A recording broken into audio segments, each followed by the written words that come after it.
کسی مشین و انجن کے آپ کا دل دھڑک رہا ہے، یہ دھڑکانے والا کون ہے؟ پورے جسم کے اندر رگوں کا جال بچھانے والا کون ہے؟ آپ کے جسم کو صحیح سلامت بنانے والا کون ہے؟ رات سونے کے بعد صبح اٹھنے کی مہلت دینے والا کون ہے؟ نافرمانی کرنے کے بعد بھی جب جاتے ہو کاروبار کرنے کے لیے تو نافرمانی کے بعد بھی روزی دینے والا کون ہے؟ عزت دینے والا کون ہے؟ کامیابی دینے والا کون ہے؟ برکت دینے والا کون ہے؟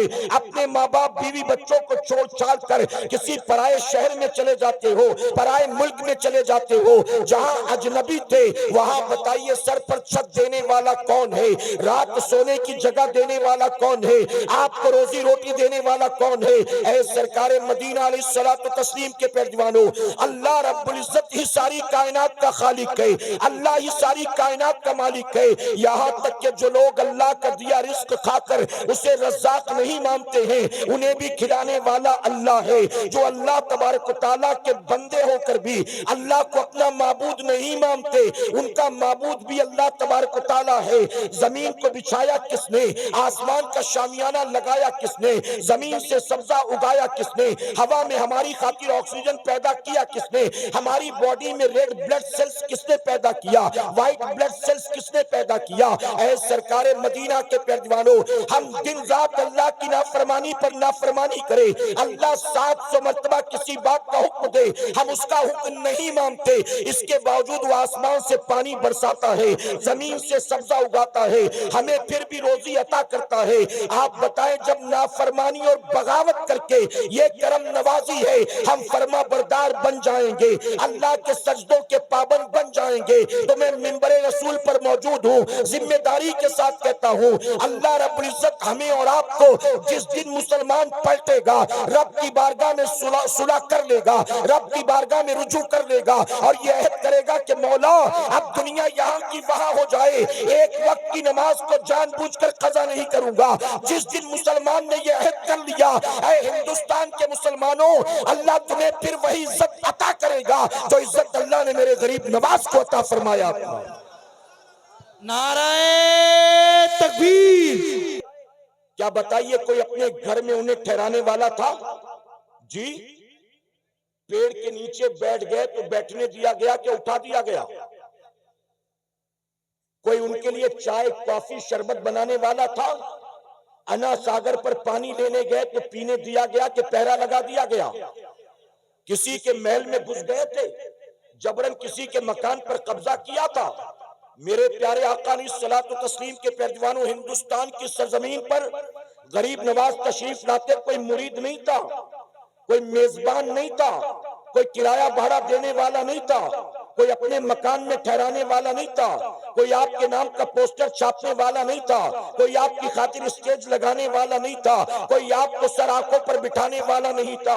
ایک نئے ملک میں، اجنبی ملک میں تشریف لاتے ہیں، اس کے باوجود آپ نے دیکھا کہ مقابلے میں جو آیا وہ کوئی سوشل ورکر نہیں تھا، وہ کوئی گاؤں کا پردھان نہیں تھا، وہ کوئی minister M P M L A نہیں تھا، جو غریب نواز کے مقابلے میں آیا وہ ہندوستان کا بادشاہ تھا۔ غریب نواز کے مقابلے میں آیا، غریب نواز چند فقیروں کو ساتھ لے کر آئے تھے، اپنے ساتھ کوئی اسلحہ لے کر نہیں آئے تھے، اپنے ساتھ کوئی مال و دولت لے کر نہیں آئے تھے، اپنے ساتھ کوئی لمبی چوڑی فوج لے کر نہیں آئے تھے۔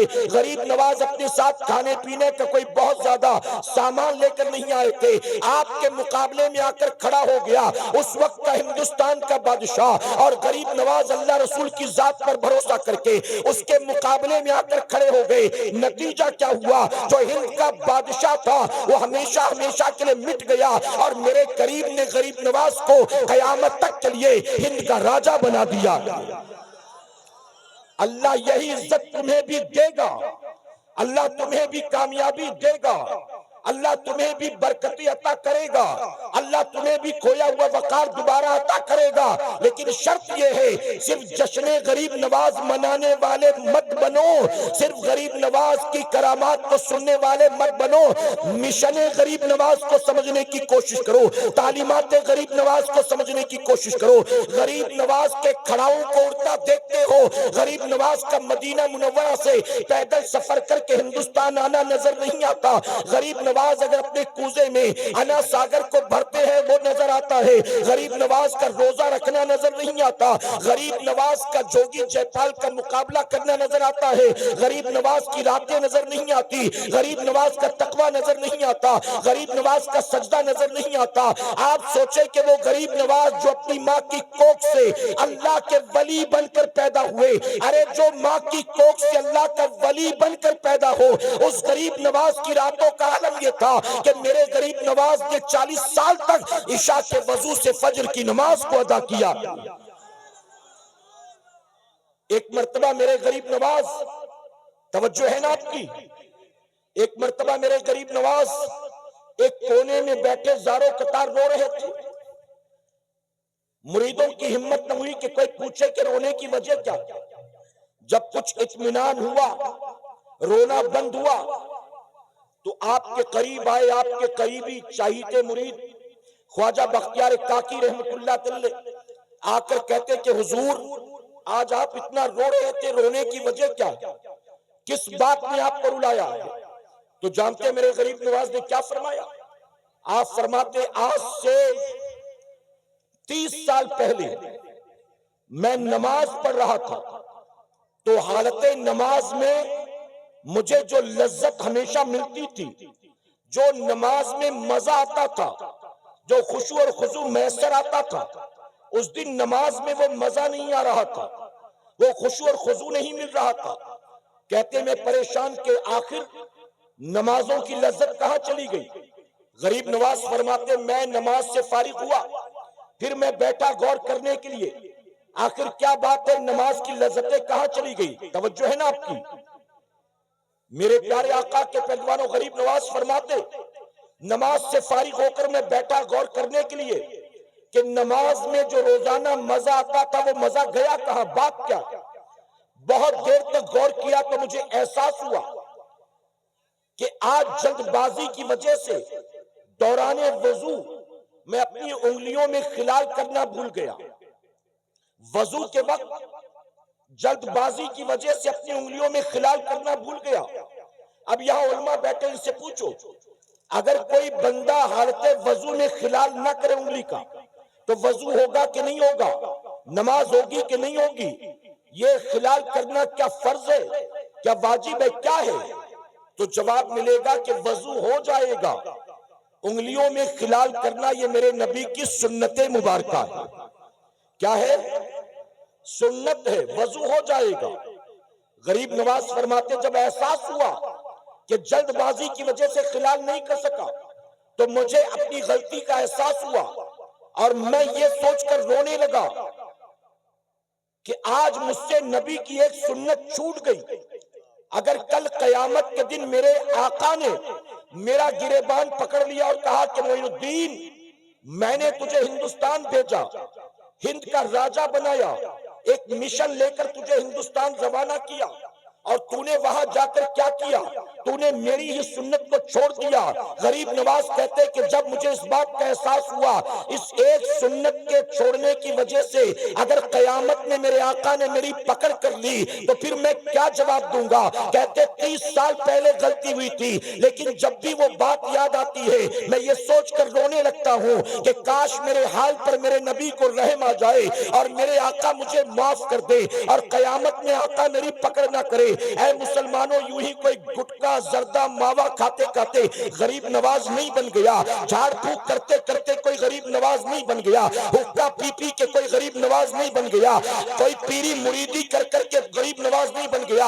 اگر اللہ نے یہ مقام عطا کیا ہے تو اس مقام کے پیچھے وجہ کیا ہے؟ غریب نواز کہتے 30 سال پہلے سنت جلد بازی کی وجہ سے غلطی سے رہ گئی تھی، جب بھی غلطی یاد آتی ہے رونے لگتا ہو کہ کاش میرے نبی کو مجھ پر رحم آ جائے اور میرے نبی مجھ کو معاف کر دے۔ اگر قیامت میں انہوں نے میری پکڑ کر لی اور کہا تو نے میری سنت کو چھوڑا تو میں کیا جواب دوں گا؟ اے خوش عقیدہ سنی مسلمانوں، غریب نواز کی چھٹی منانے والوں ذرا سوچو، ہمارے امام سے ایک سنت غلطی سے رہ جائے تو غریب نواز 30 سال تک روتے نظر آتے ہیں، اور غریب نواز کی چھٹی منانے والا، عرس پاک میں جا کر چادر چڑھانے والا اور غریب نواز کے عرس کے نام پر نہ جانے کیا کیا رسم و رواج کرنے والا روزانہ اٹھ کر صبح چہرے سے داڑھی منڈاتا ہے تب اسے نبی کی سنت یاد نہیں آتی، جب وہ گالیاں دیتا ہے تب اسے احساس نہیں ہوتا کہ یہ حرام و ناجائز ہے، جب ماں باپ کو جھڑکیاں دیتا ہے تب اسے احساس نہیں ہوتا کہ یہ ناجائز و حرام ہے، جب دوسروں کے بہو بیٹیوں پر گندی نظریں ڈالتا ہے، سیٹیاں تالیاں بجاتا ہے تو احساس نہیں ہوتا کہ یہ ناجائز و حرام ہے۔ اے سرکار مدینہ کے پیروانوں، ہم نبی کی 12ویں بھی مناتے ہیں، غوث پاک کی 11ویں بھی مناتے ہیں، ہم غریب نواز کی 6 بھی مناتے ہیں، ہم کربلا والوں کے نام پر ماہ محرم میں نہ جانے کون کون سی رسمیں کرتے ہیں، ہم بزرگان دین کا عرس پاک بھی مناتے ہیں، ہم یہ ساری چیزیں رسمی طور پر کر کے گزر جاتے ہیں، لیکن اللہ کے ان برگزیدہ بندوں کی تعلیمات کو ہم سمجھنے کی کوشش نہیں کرتے، ان کی حیات طیبہ کا مطالعہ کرنے کی ہم کوشش نہیں کرتے، اور ہمارے جلسوں میں جب ہم آتے ہیں تو جلسوں میں بھی آتے ہیں تو لگتا ہے جیسے کانوں کے چسکے کے لیے آئے ہیں، محض انٹرٹینمنٹ کے لیے آئے ہیں، محض بھیڑ بھاڑ کا حصہ بننے کے لیے آئے ہیں۔ میرے پیارے آقا علیہ الصلوۃ والتسلیم کے پیروانوں، غریب نواز نے 40 سال تک عشاء کے وضو سے فجر کی نماز کو ادا کیا۔ اگر غریب نواز کے واقعی عاشق ہو آج اس محفل سے اٹھنے سے پہلے طے کر لینا، ہمارے غریب نواز نے 40 سال تک عشاء کے وضو سے فجر کی نماز کو ادا کیا ہے۔ ہم بھی وعدہ کرتے ہیں اب روزانہ عشاء کے وضو سے عشاء ادا کریں گے اور فجر کے وضو سے انشاءاللہ فجر ادا کریں گے۔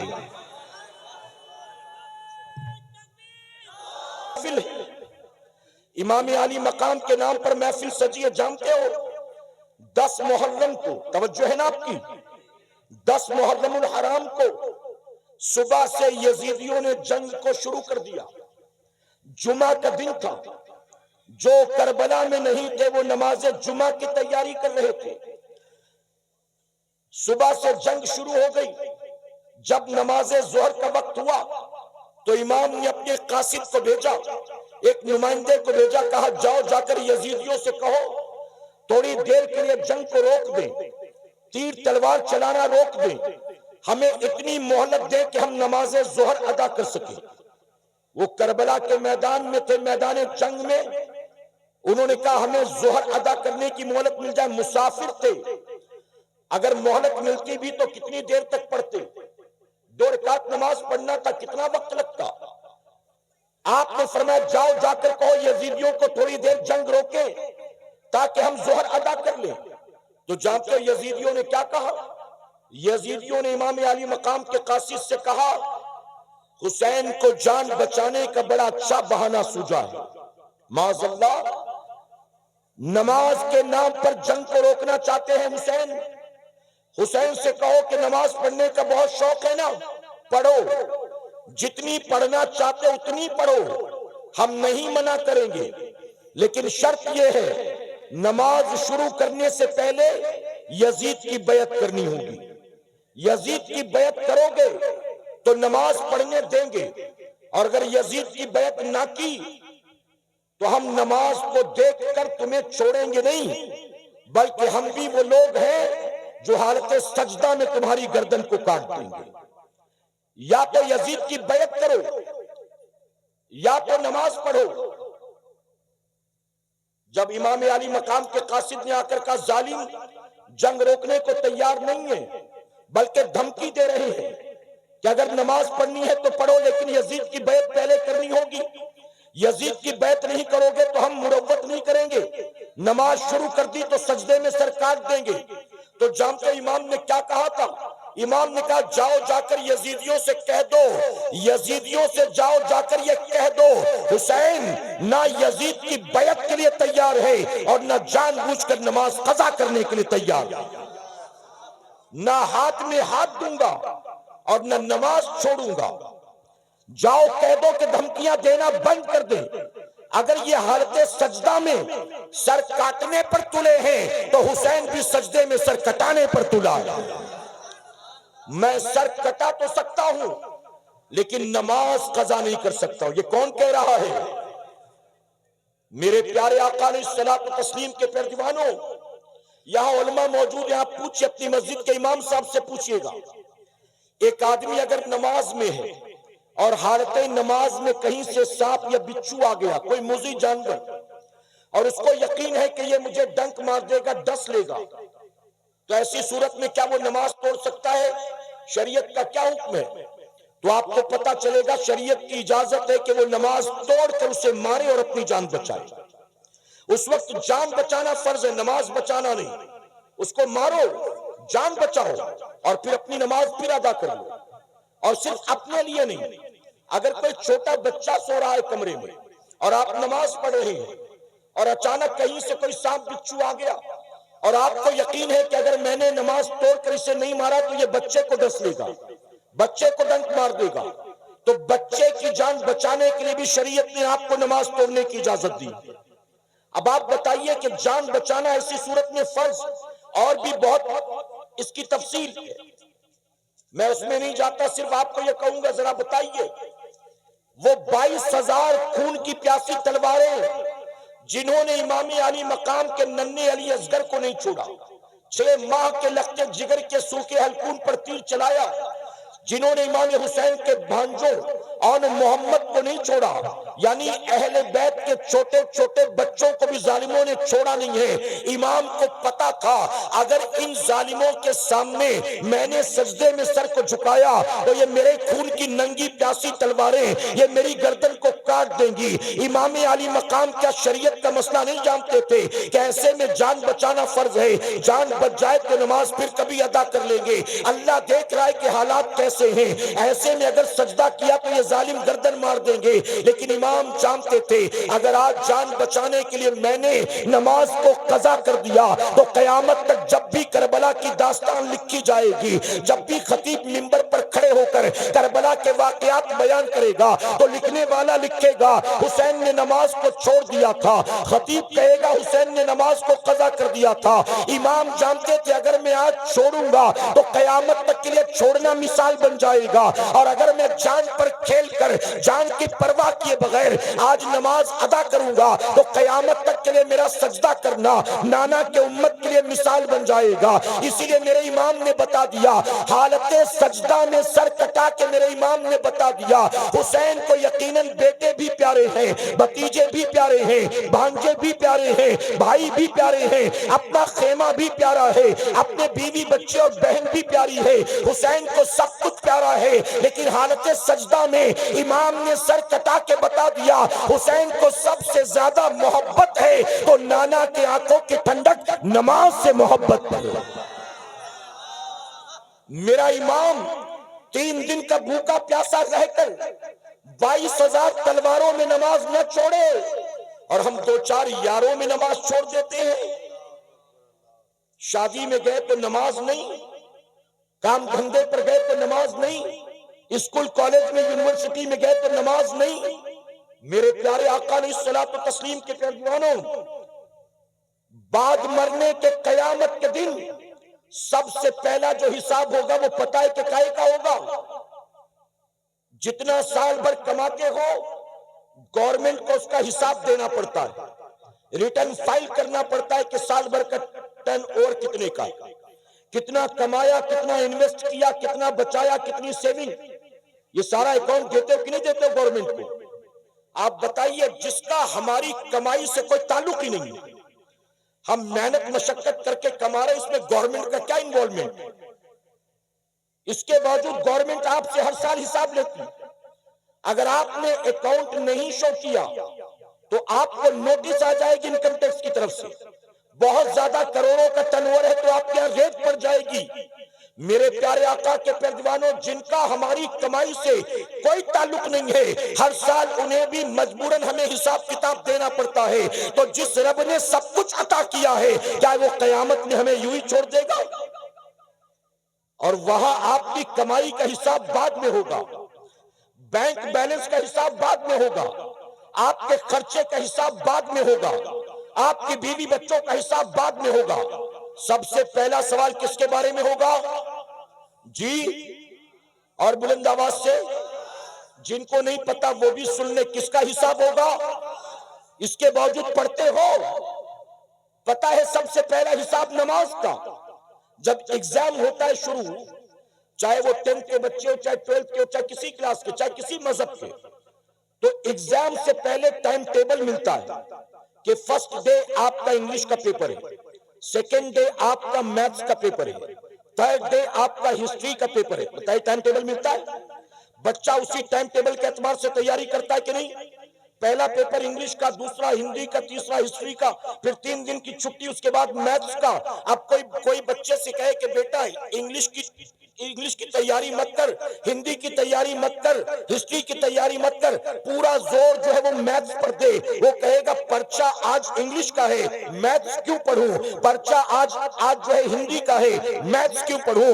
الجبرا سے پہلے 3 دن کی چھٹی ملے گی، تب الجبرا کی تیاری کر لوں گا، ابھی مجھے جو آج ایگزام دینا اس کی تیاری کرنے دو. ارے چھوٹے چھوٹے بچے بھی جانتے ہیں کہ پرچہ جس چیز کا سب سے پہلے ہوگا، تیاری سب سے پہلے اسی کی جائے گی. لیکن میری قوم کو یہ بات سمجھ میں کیوں نہیں آتی؟ یہ ساری تیاریاں تو کیے بیٹھا ہے، اپنی بیٹی کی شادی کی تیاری، اپنے مرنے کے بعد بچے کے کام دھندے کی تیاری، اپنے گھر بار کی تیاری، اپنے کھانے پینے کی تیاری، اپنے اوڑھنے پہننے کی تیاری، اپنے گھومنے پھرنے کی تیاری. تو نے دنیاوی اعتبار سے ساری تیاریاں کر رکھی ہے، لیکن اے مسلمان، کیا تو نے کبھی قبر کی تیاری کے بارے میں سوچا ہے؟ کبھی میدان قیامت کی تیاری کے بارے میں سوچا ہے؟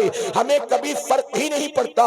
ہمارے پاس لوگ آتے ہیں، کوئی آ کر کہتا ہے حضرت دعا کرے، اس سال میری بیٹی نیٹ کی تیاری کر رہی ہے. کوئی کہتا ہے دعا کرے میرے بیٹے کا انجینئرنگ کا لاسٹ ایئر ہے وہ کامیاب ہو جائے. کوئی کہتا ہے کہ میرا بیٹا 12th کی تیاری کر رہا ہے. کوئی کہتا ہے میرا بیٹا یا بیٹی IAS کی تیاری کر رہے ہیں. ہمارے پاس لوگ آتے ہیں اپنی اولاد کے لیے دعائیں کروانے، بیٹی یہ ایگزام دے رہی دعا کر دے، بیٹا یہ تیاری کر رہا ہے دعا کر دے. لیکن آج تک کوئی ایک بھی ماں باپ ایسے نہیں آئے جنہوں نے ہم سے آ کر یہ کہا ہو کہ حضرت دعا کر دیجئے میرا بیٹا قبر کے امتحان میں کامیاب ہو جائے، میری بیٹی آخرت کے امتحان میں کامیاب ہو جائے. میرے پیارے آقا کے پیروانوں، جانتے ہو ایک اللہ کے ولی دنیا کو چھوڑ چھاڑ کر ایک پہاڑ کی چوٹی پر جا کر بیٹھے تھے، 30 سال تک اللہ کی عبادت کرتے رہے. اللہ اللہ اللہ، نہ کہیں آنا جانا، نہ کسی سے ملنا جلنا.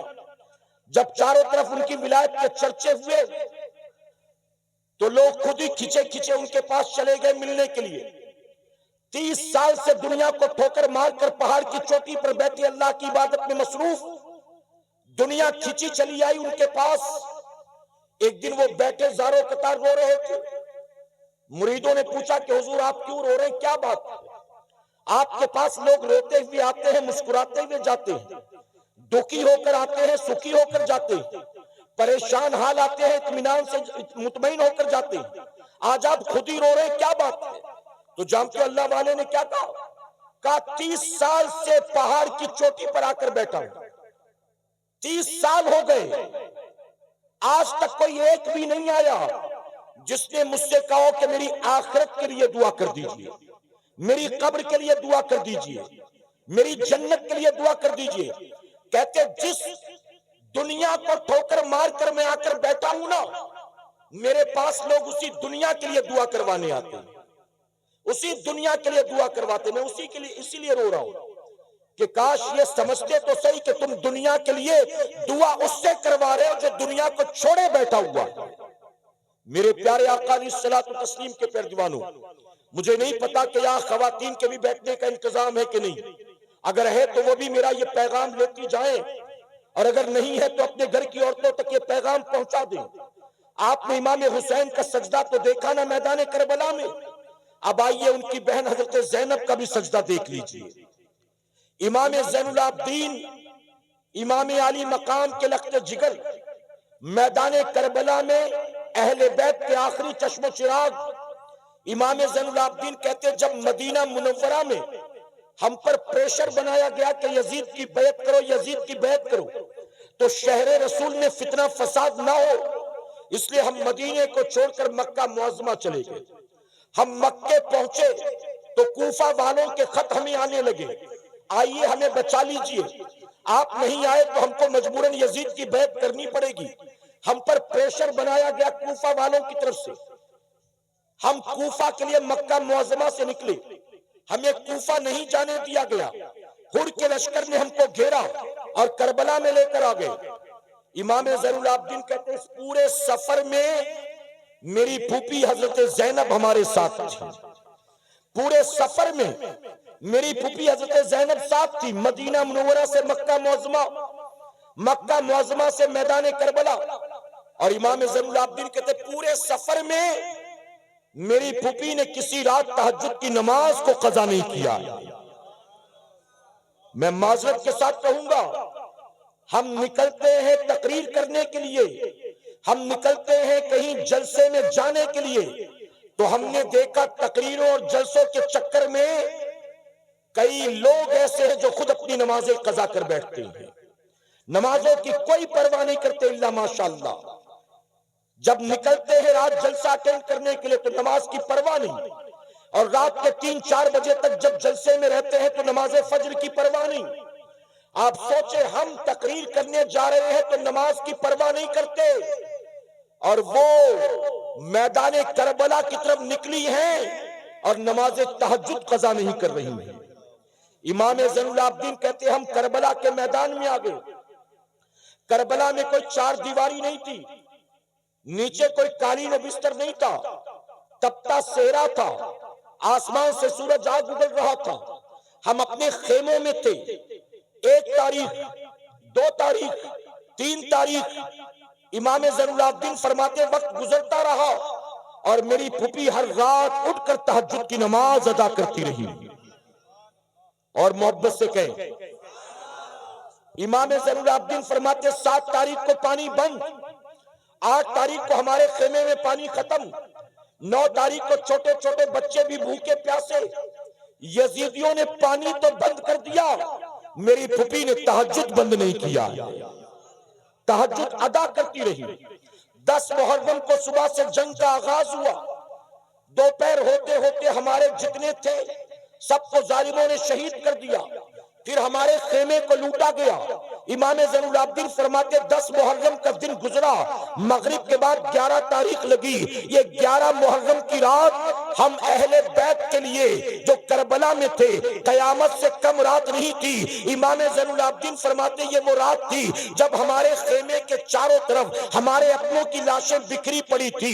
کسی کا سر تن سے جدا تھا، کسی کے جسم کے ایک ایک اعضاء کو کاٹ دیا گیا تھا، کسی کا چہرہ پہچاننے میں نہیں آتا تھا، کسی کو شہادت کے بعد گھوڑے کی ٹاپوں سے روندا گیا تھا.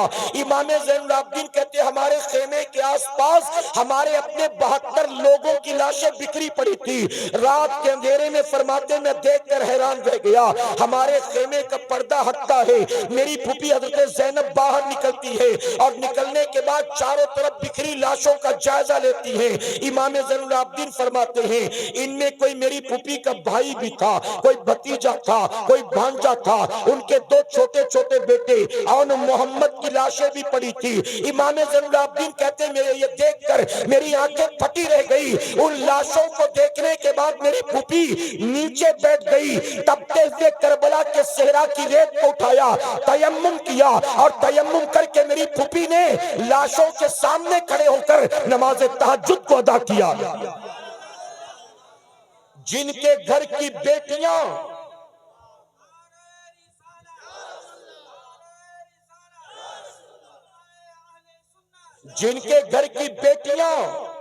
میدان جنگ میں تہجد قضا نہ کریں، کیا انہوں نے اپنے گھر میں بیٹھے بیٹھے کبھی کوئی فرض نماز چھوڑی ہوگی؟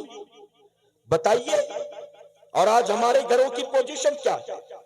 میں بہت معذرت کے ساتھ کہوں گا، علماء کی موجودگی میں تلخ بات، محرم کے نام پر ہم نے نہ جانے کتنے ڈھکوسلے بنا رکھے. محرم کے نام پر ہم نے نہ جانے کتنے ایسے رسم و رواج بنا رکھے جس کا حقیقت سے، دین سے، شریعت سے کوئی تعلق نہیں. اور ہمارے گھر کی عورتیں اسی کو اصل دین سمجھ کر کر رہی ہیں. طاق بھرنے جا رہی ہیں، منت مانگنے جا رہی ہیں، تعزیہ دیکھنے جا رہی ہیں. دل پر ہاتھ رکھ کر جواب دو سنیوں، کیا میرے امام کی قربانی اس نے تھی تاکہ قیامت تک میرے نام پر تعزیہ اٹھایا جائے، میرے نام پر میلہ لگایا جائے، میرے نام پر ڈھول نگاڑے بجائے جائیں، میرے نام پر غبارے اور حلوہ پراٹھا خریدا بیچا جائے، میرے نام پر مرد عورت کی خلط ملط ہو، میرے نام پر بے پردگی بے حیائی کا بازار گرم ہو، کیا میرے امام نے قربانی اس لیے دی تھی تاکہ قیامت تک میرے نام پر چندے اصولے جائیں، میرے نام پر نعرے لگائے جائیں، میرے نام کی منقبت لکھی جائے، میری شان میں قصیدے پڑھے جائیں؟ اے سرکار مدینہ کے پیروانوں، یزید کربلا میں آیا تھا تو ذات کے لیے آیا تھا، اور امام کربلا میں آئے تھے اللہ رسول کی فرمانبرداری کے لیے آئے تھے۔ یزید طبیعت کے لیے آیا تھا، امام شریعت کے لیے آئے تھے۔ یزید دنیا کے لیے آیا تھا، امام دین کے لیے آئے تھے۔ یزید تخت و تاج کے لیے آیا تھا، اور امام علی مقام اپنے نانا کے دین کی بقا کے لیے آئے تھے۔ میدان کربلا سے تمہیں امام علی مقام کا سجدہ نہ ملا، میدان کربلا سے حضرت زینب کی تہجد تمہیں نہ ملی۔ یہ پتہ نہیں تاک بھرائی کہاں سے مل گئی، یہ پتہ نہیں ڈھول نگاڑے کہاں سے مل گئے، یہ پتہ نہیں تمہیں تعزیہ کہاں سے مل گیا۔ اے سرکار مدینہ علیہ الصلوۃ والتسلیم کے پیروانوں، امام علی مقام سے محبت ہے تو آج طے کر کے اٹھنا، ہم رسم و رواج والے حسینی نہیں ہیں، ہم واقعی صحیح معنوں میں اپنے امام سے محبت کرتے ہیں۔ امام اپنی جان کی پرواہ کیے بغیر اللہ کا سجدہ ادا کرتے ہیں، اور ہم گھر کے دسترخوان پر بیٹھ کر نماز نہیں پڑھتے، ہم کارخانے میں بیٹھ کر نماز نہیں پڑھتے، ہم سفر میں ہوتے ہیں تو نماز نہیں پڑھتے، ہم شادی بیاہ میں ہوتے ہیں تو نماز نہیں پڑھتے، ہم چھوٹے چھوٹے عذر کی بنیاد نماز نہیں پڑھتے۔ آپ جانتے ہو میرے امام اعلیٰ حضرت عظیم البرکت فرماتے ہیں، اگر کوئی ایسا مسلمان ہو جس کے دونوں ہاتھ دونوں پیر کٹ گئے ہو، ایسا معذور کے کچھ چل کر مسجد تک جا نہیں سکتا، لوٹا اٹھا نہیں سکتا، نل چلا نہیں سکتا، حوض میں ہاتھ ڈال کے وضو کر نہیں سکتا، ایسا معذور جس کے دونوں ہاتھ دونوں پیر کٹ گئے ہوں، ایسے اپاہج مسلمان پر بھی نماز معاف نہیں۔ امام فرماتے ایک عورت کو لیبر پین ہو رہا ہے، درد ذہ ہو رہا ہے، ڈیلیوری کے لیے اس کو لیبر روم میں لے جایا جا رہا ہے، فرماتے اس کو اس درد کی حالت میں جب بچے کی ولادت کا وقت قریب ہے، درد سے کرا رہی ہے، اور ڈیلیوری کے لیے اس کو لے جا رہے ہاسپٹل کے وارڈ میں، میرے امام فرماتے ایسی حالت میں بھی اگر نماز کا وقت ہو گیا تو وہ نماز بھی اس پر فرض۔ ہٹے کٹے ہو کر کھانے پینے کے لیے ٹائم ہے، 5 گھنٹے بیٹھ کر آئی پی ایل کا میچ دیکھنے کے لیے ٹائم ہے، ورلڈ کپ کے چکر میں نماز قضا کرو گے، ٹی وی سیریل ڈراموں کے چکر میں نماز قضا کرو گے، زندگی گزرے گی یزید پلیت کی طرح، اور زبان سے کہو گے حسینی ہے، حسینی ہے، یہ کھچڑے والے حسینی، یہ ڈرم والے حسینی، یہ دیگ والے حسینی، یہ محض زبانی جمع خرچ والے حسینی، یہ محض نعروں والے حسینی۔ میرے پیارے آقا کے پیروانوں، محض رسم و رواج والے حسینی مت بنو۔ اگر یزید سے نفرت ہے تو یزیدیت سے نفرت کرو، اور حسین سے محبت ہے تو حسینیت سے محبت کرو۔ یزید کے پیچھے چلنا یہ طبیعت والوں کا کام ہے، اور حسین کے نقش قدم پر چلنا یہ شریعت والوں کا کام ہے۔ علماء سے پوچھو، فجر میں اپنے گھر کے بستر پر پیر پسارے پڑے رہنا یہ حسین کا کام ہے کہ یزید کا کام؟ تاریخ تبری اٹھا کر دیکھو، البدایہ والنہایہ اٹھا کر، تاریخ کی کتابیں بریلویوں کی نہیں ہیں، ہسٹورینز کی ہیں، اتہاس کاروں کی، تاریخ نگاروں کی کتابیں۔ یہ لکھتے ہیں یزید کے محل میں رات بھر شراب و شباب و کباب کا دور چلتا، ناچ گانے ہوتے تھے۔ جب فجر کی اذان ہوتی تو یزید اپنے محل کے بستر پر شراب کے نشے میں دھت پڑا ہوتا۔ جب فجر کی اذان ہوتی تو یزید محل کے بستر پر شراب کے نشے میں دھت پڑا ہوتا، اور جب فجر کی اذان ہوتی تو امام حسین اپنے گھر سے نکلتے، مسجد نبوی شریف میں جاتے تھے، اور مسلمانوں کو جمع کر کے ان کی امامت فرماتے تھے۔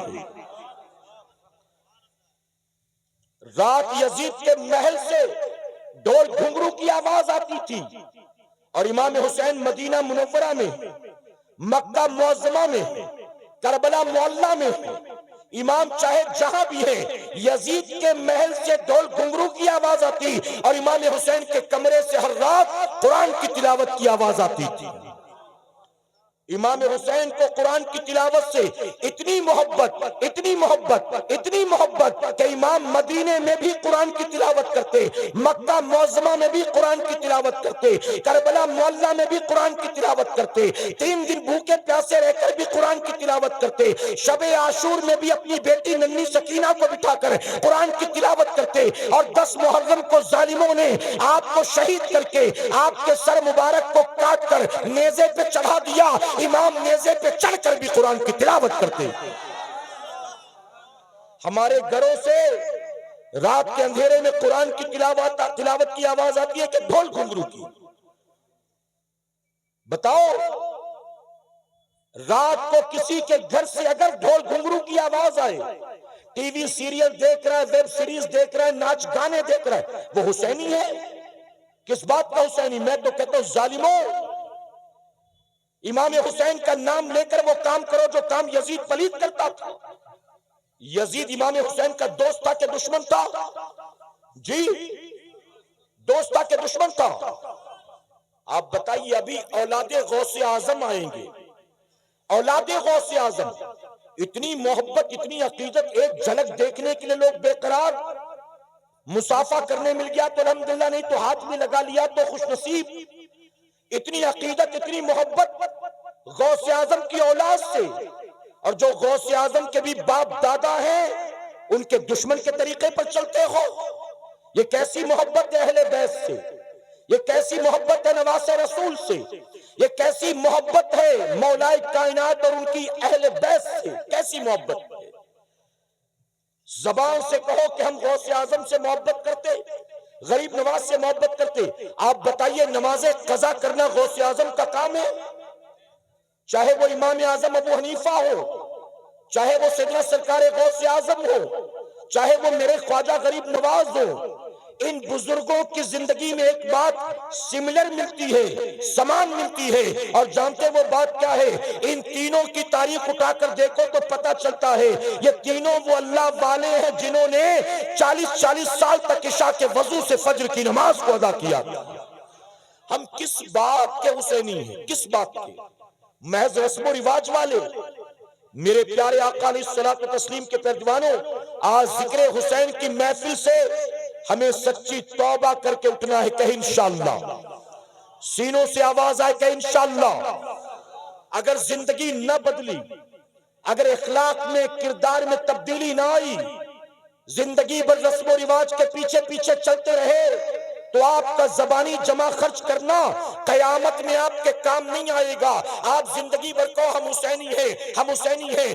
آپ نے مجھ سے پیشتر جب منقبت چل رہی تھی، سارے یا حسین کے نعرے لگا رہے تھے۔ میں کہتا ہوں محرم کے مہینے میں نہیں، روزانہ یا حسین کہو، اپنی چھاتیوں کو پیٹ پیٹ کے یا حسین کہو، لیکن زندگی گزرے گی حسین کے دشمن یزید پلید کے نقش قدم پر، تو نام لینے سے حسینی نہیں بن جاؤ گے۔ حسینی وہ نہیں ہوتا جو صرف نام لیتا ہے، حسینی وہ ہوتا ہے جو اپنے آقا و مولا کے نقش قدم پر چلتا ہے۔ اور اس اتنے بڑے مجمع میں وہ کون سچا حسینی ہوگا میں نہیں جانتا، میرا مولا جانتا ہے۔ میں نہیں کہتا کہ میری باتیں سب کے دل پر اثر کر جائیں گی، میں نہیں کہتا کہ یہاں سے اٹھنے والا ہر آدمی نمازی بن جائے گا، میں نہیں کہتا کہ جتنے آئے ہیں سارے سچے توبہ کر کے جائیں گے، میں نہیں کہتا، ہاں لیکن میں یہ ضرور کہتا ہوں اگر اس بڑے مجمع میں کوئی 2-4 ایسا ہو تو اس کو اللہ کا شکر ادا کرنا چاہیے۔ اے مولا، بھیڑ تو ہزاروں کی تھی لیکن تیرا کرم ہو گیا تو انہیں امام حسین کے صدقے میرا آنا قبول فرما لیا۔ اور اتنے بڑے مجمع میں جس پر میرے امام کی نظر ہوگی زندگی اسی کی بدلے گی انشاءاللہ۔ میرے امام کی پوزیشن تو یہ ہے، علماء سے آپ نے سنا ہوگا، تاریخ کی کتابوں میں موجود ہے، میرے امام شہادت کے بعد بھی جہاں جہاں سے گزرے نہ جانے کتنے یہودیوں عیسائیوں کو مسلمان بنا دیا ہے۔ جو پیدائشی خاندانی حسبی نسبی یہودی عیسائی تھے، میرے امام کی برکتیں یہ ہیں، امام کا ان گلیوں سے گزر ہوا تو وقت کا یہودی عیسائی بھی کلمہ پڑھ کر مسلمان بن گیا۔ ارے امام کے چہرے کو دیکھ کر یہودی عیسائی مسلمان بن جاتا ہے۔ ہم کیسے حسینی ہیں؟ ہم زندگی بھر ذکر حسین کی محفل میں آئیں اور نمازی بھی نہ بن سکے؟ کیسے حسینی. ابھی ماضی قریب کی بات ہے, توجہ ہے نا آپ کی. میرا وقت ختم ہونے کے قریب میں اپنی گفتگو کو سمیٹتا ہوں, اجازت ہے آپ کی. میرے پیارے آقا علیہ الصلوۃ والتسلیم کے پیر دیوانوں, میں ایران توران کی بات نہیں کرتا, ہندوستان کی بات کرتا ہوں. ماضی قریب کی بات ہے, ہماری جماعت کے ایک بزرگ بڑھاپے کی وجہ سے, عمر زیادہ ہو گئی اس وجہ سے ان کی آنکھ کا آپریشن کرنا پڑا. آپ یہاں دیکھیں نا میرے بھائی. اچھا آپ دیکھ لیں, پھر مجھے بتائیں جب فری ہو جائیں تو آپ. اچھا آپ بتائیے مجھے, آپ مجھے دل پر ہاتھ رکھ کر بتائیے, اگر میں تقریر کرتے کرتے اچانک یہاں دیکھوں, سب کا دھیان جائے گا کہ نہیں؟ میں اکیلا وہاں دیکھوں تو سب کا دھیان وہاں جائے گا, اور سامنے بیٹھے 20 آدمی یہاں وہاں دیکھیں گے تو میں انسان نہیں ہوں, میرا دھیان نہیں بھٹکے گا. اور سیدنا عثمان غنی رضی اللہ عنہ فرماتے ہیں کہ تقریر کرنا تلوار کی تیز دھار پر چلنے کے برابر ہے. جب آپ امیر المومنین بنے نا اور جمعہ کا خطبہ دینے کے لیے منبر پر کھڑے ہوئے, تو سیدنا عثمان غنی فرماتے ہیں جب پہلی بار جمعہ کا خطبہ دینے کے لیے میں منبر پر چڑھا تو مجھے وہ وقت یاد آیا جب پہلی بار میں گھوڑے پر چڑھا تھا, گھڑ سواری نہیں آتی تھی. اب گرا کہ تب گرا. کہتے منبر پر کھڑا ہوا خطبے کے لیے تو یہی ڈر تھا دل میں کہ اب گیا کہ تب گیا. تو اتنا آسان نہیں ہوتا میرے بھائی. آپ آ کر سنتے ہو, سن کر چلے جاتے ہو, آپ کو پتا نہیں چلتا. اتنا آسان نہیں ہوتا. بولنے والے کو صرف اپنی انرجی ہی نہیں لگانی پڑتی ہے, بلکہ اپنے ذہن کو بھی حاضر رکھنا پڑتا ہے.